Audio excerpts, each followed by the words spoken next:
Vasanthakumar Raman blog YouTube ചാനലിലേക്ക് ഏവർക്കും സ്വാഗതം. എന്തെല്ലാം ലക്ഷണങ്ങളാണ് ഗ്രഹത്തിന് സ്ഥാനനിർണയം നടത്തുമ്പോൾ ശ്രദ്ധിക്കേണ്ടത് എന്നതിനെക്കുറിച്ചാണ് പ്രതിപാദിക്കുന്നത്. ഗ്രഹത്തിന് സ്ഥാനനിർണയം നടത്തുമ്പോൾ ധാരാളം കാര്യങ്ങൾ ശ്രദ്ധിക്കണം. ഗ്രഹത്തിന് സ്ഥാനം നിർണയിക്കുമ്പോൾ ചരട് പൊട്ടുകയാണെങ്കിൽ താമസിയാതെ തന്നെ ഒരു ദുർമരണം സംഭവിക്കും. അതുപോലെ തന്നെ കുറ്റിയടിക്കുമ്പോൾ കുറ്റിയുടെ ചുവടുഭാഗം കിഴക്ക് ദിക്കിലേക്കോ ഈശാന കോണിലേക്കോ വടക്ക് ദിക്കിലേക്കോ വായുകോണിലേക്കോ ആയിരുന്നാൽ മഹാരോഗങ്ങൾ ഉണ്ടാകുമെന്ന് പറയപ്പെടുന്നു. ഈ കുറ്റി ഉണങ്ങിയ മരത്തിൻ്റെ തടിയായാൽ അശുഭലക്ഷണമാണ്. ഈ തടിയിൽ നിന്നും പാലൂറുന്നുവെങ്കിൽ ശുഭലക്ഷണമാണ്. പുന്നമരത്തിൻ്റെ തടിയാണ് എടുക്കുന്നതെങ്കിൽ വളരെ ഉത്തമമായിരിക്കും. വീട് പണിയുന്ന വ്യക്തിയെ സ്ഥാനം നിർണയിക്കുന്ന സമയത്തോ അതിനു മുൻപോ ദുഃഖാവസ്ഥയിൽ കാണപ്പെട്ടാൽ മരണം സംഭവിക്കാം. സ്ഥാനക്കുറ്റിയുടെ രാശി കണക്കാക്കിയും നമുക്ക് ഭാവി നിർണയിക്കാവുന്നതാണ്.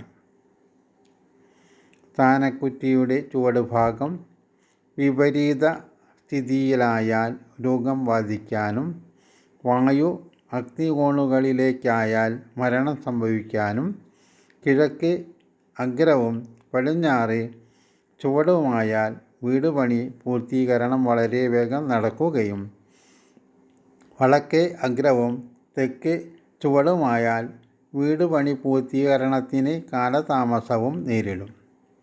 ചുവടുഭാഗം കന്നിരാശിയിലും അഗ്രഭാഗം ഈശാന കോണിലേക്കും ആയിരുന്നാൽ സുഖപ്രദമായ ജീവിതം ഭാവിയിലുണ്ടാകും.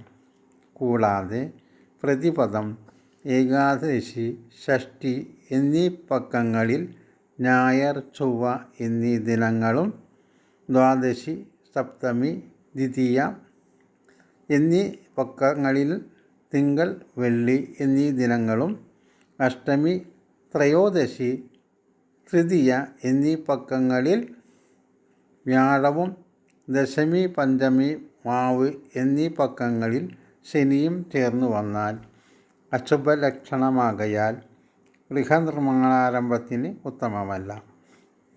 വാസ്തുശാസ്ത്രം അനുസരിച്ചാണ് നാം വീട് പണിയുന്നതെങ്കിൽ ഭൂമി മാതാവും പ്രകൃതിയും ഗ്രഹവുമായി ഒരു പരസ്പര ബന്ധം ഉണ്ടാകുന്നു. ദിക് നിർണയം, സ്ഥാനനിർണയം, സൂത്രങ്ങൾ, ഖണ്ഡങ്ങൾ, മർമ്മങ്ങൾ, പദങ്ങൾ, യോനികൾ, ദശകൾ, നക്ഷത്രങ്ങൾ, ആഴ്ചകൾ, തിഥികൾ ആയ വൃക്ഷങ്ങൾ എന്നിങ്ങനെ വിവിധ ഘടകങ്ങൾ ചേർന്നതാണ് വാസ്തുവിദ്യ. ഇപ്രകാരം വാസ്തുവിധി അനുസരിച്ച് ഗൃഹനിർമ്മാണം നടത്തുകയാണെങ്കിൽ ഗ്രഹത്തിൽ ഐശ്വര്യത്തോടും ആരോഗ്യത്തോടും സൗഖ്യത്തോടും ജീവിക്കാൻ സാധിക്കുന്നതാണ്. നിങ്ങളുടെ വിലയേറിയ അഭിപ്രായങ്ങൾ കമൻറ്റ് ബോക്സിൽ രേഖപ്പെടുത്തുക.